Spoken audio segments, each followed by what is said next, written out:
একটি বার বলি আলহামদুলিল্লাহ, আরো একটু জোরে বলি আলহামদুলিল্লাহ। তারই পরে বিশ্বনবী মুহাম্মদুর রাসূলুল্লাহ, সকলে বলি সাল্লাল্লাহু আলাইহি ওয়াসাল্লাম। হুজুরের প্রতি হাজার হাজার দরুদ ও সালাম আমরা সকলে বলি আল্লাহ। সুপ্রিয় শ্রোতা মণ্ডলী, বিশ্ব নবী দিবস উপলক্ষে আয়োজিত এই পাক মাহফিলে নবী দিবসের এবং নবীজির জীবন চরিত সম্পর্কে দুই একটি কথা বলি। আমার নবীজিকে ভালোবাসলে পবিত্র কোরআন শরীফে এসেছে, কুল ইন কুনতুম তুহিব্বুনাল্লাহ ফাত্তাবিউনি ইউহিব্বুকুমুল্লাহ।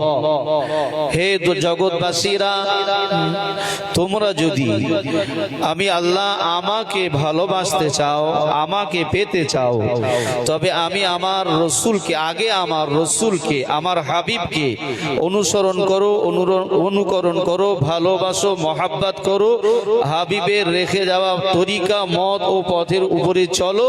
আমার হাবিবকে যদি খুশি করতে পারো আর আমার হাবিবকে যদি ভালোবাসতে পারো, আমার হাবিবের ভালোবাসাতেই আমি আল্লাহ আমার ভালোবাসা, জোরে বলুন না সুবহানাল্লাহ। উদাহরণ, নবী মুসা আলাইহিস সালামের জামানার একটা মানুষ বড় তেন্দর ছিল, নামাজ পড়তো না, রোজা রাখতো না, বড় নাদান ছিল সে। নবী মুসা আলাইহিস সালামের সাথে তার কখনো চলতো না, ব্যাপক তেদারামি করত, কথা মানতো না। আজও এই দুনিয়ায় আছে, এ জগতে আছে, এই গ্রামেও আছে। কোরআন হাদিসের বায়ান শুনে সে অন্য ব্যাখ্যা করে, সে নিজে পরিবর্তন হয় না, অথচ অন্য অন্য ব্যাখ্যা করে যারা কোরআন হাদিসের বায়ান করে তাদের উপরেই আবার দোষের বোঝা চাপিয়ে দেওয়ার চেষ্টা করে। আছে না? নাই, আছে। তো নবী মুসা আলাইহিস সালামের জামানার এক মানুষ ব্যাপক অন্যায় কাজ করত, নাদান ছিল। আল্লাহ নবী মুসা আলাইহিস সালামের জামানার ওই মানুষটা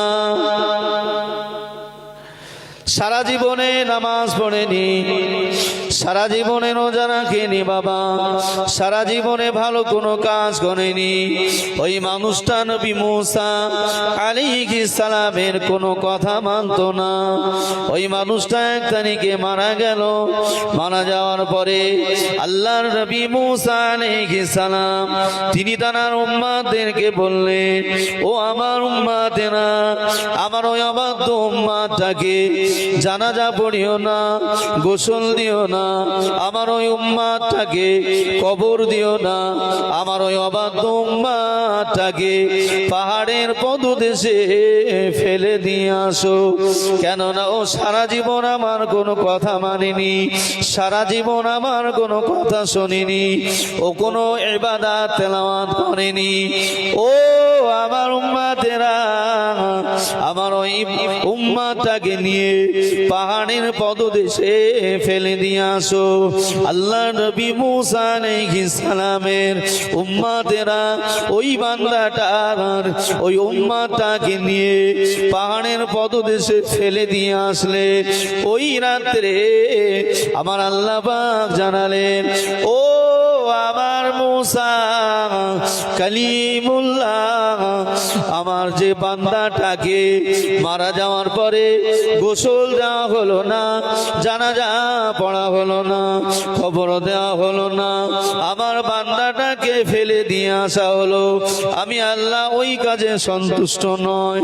আমার ওই বান্দাটাকে আগামীকাল সুবহে সাদিকের পরে, আগামীকাল সকাল বেলা আমার ওই বান্দাটাকে নিয়ে সুন্দরভাবে গোসল দেবে মুসা, আমার ওই বান্দাটাকে নিয়ে সুন্দরভাবে জানাজা পড়াবে, আমার ওই বান্দাটাকে নিয়ে সুন্দরভাবে দাফন কাফন করাবে।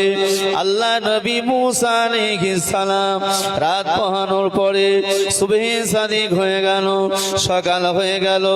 নবী মুসা আলাইহিস সালাম তিনি তার উম্মতদেরকে ডাকলেন, তিনি তার কওমের মানুষদেরকে ডাকলেন, ও আমার উম্মতেরা, ওই যে মানুষটাকে ফেলে দিয়ে আসতে বলেছিলাম, ওই মানুষটাকে নিয়ে এসো, সসম্মানে ওই মানুষটাকে গোসল দাও, ওই মানুষটার জানাজা হবে, ওই মানুষটাকে ইজ্জতের সাথে কবর দেওয়া হবে। আল্লাহ নবী মুসা আলাইহিস সালামের উম্মতেরা জিজ্ঞাসা করলেন, ও জামানার নবী মুসা, আল্লাহর ওই অবাধ্য বান্দাটা এমন কি ভালো কাজ করেছে, তার জন্য ওই বান্দাটাকে নিয়ে আবার গোসল দিতে হবে, জানাজা পড়তে হবে, কবরস্থ করতে হবে? নবী মুসা আলাইহিস সালাম কিছুই বললেন না, শুধু বললেন সসম্মানে ওই মানুষটাকে গোসল দাও, ওই মানুষটার জানাজার ব্যবস্থা করো, ওই মানুষটাকে কবর দেওয়ার ব্যবস্থা করো। পাহাড়ের পদদেশ থেকে নিয়ে আসা হলো, জানাজা হলো, গোসল হলো, জানাজা হলো, সসম্মানে কবরস্থ করা হলো। জোরে বলুন না সুবহানাল্লাহ। আল্লাহ নবী মুসা আলাইহিস সালাম বড় বেকুল হয়ে গেলেন। তার এই বিষয়টা জানবার জন্য অন্তরে জ্বালা উঠে গেল। আল্লাহ নবী মুসা আলাইহিস সালাম আল্লাহ পাকের সাথে কথোপকথন করতেন তুর পাহাড়ে দাঁড়িয়ে। আল্লাহ পাকের নবী মুসা আলাইহিস সালাম ওই উম্মতটাকে কবর দেওয়ার পরে তুর পাহাড়ে চলে গেলেন, আল্লাহ পাকের সাথে কথা বললেন। ও রব্বুল আলামিন, আল্লাহ পাক আপনার ওই বান্দা এমন কি কাজ করেছে, এমন কি ভালো কাজ করেছে, আমার চোখে ওই বান্দাটা খারাপ ছিল, আমার চোখে ওই বান্দা ওই উম্মতটা খারাপ ছিল, তার কোনোদিন নামাজ পড়তে দেখিনি, তার কোনোদিন রোজা রাখতে দেখিনি, তার কোনোদিন দান সাদকা করতে দেখিনি। ও রব্বুল আলামিন, আল্লাহ পাক এমন কি ভালো কাজ করেছে? ওই সময় আমার আল্লাহ পাক রব্বুল আলামিন বললেন, ও আমার নবী মুসা, আমার ওই বান্দাটা একদিন পায়খানা করতে এক বনের ভিতরে গিয়েছিল। ওই বনের ভিতরে গাছপালার ভিতরে পায়খানা করতে বসে ওর সামনে একটা কাগজ দেখতে পেয়েছিল। ওই কাগজটা হাতে করে নিয়ে দেখলো, ওই কাগজের ভিতরে আখিরি জামানা নবী মুহাম্মদুর রাসূলুল্লাহ সাল্লাল্লাহু আলাইহি ওয়াসাল্লামের নাম লেখা আছে।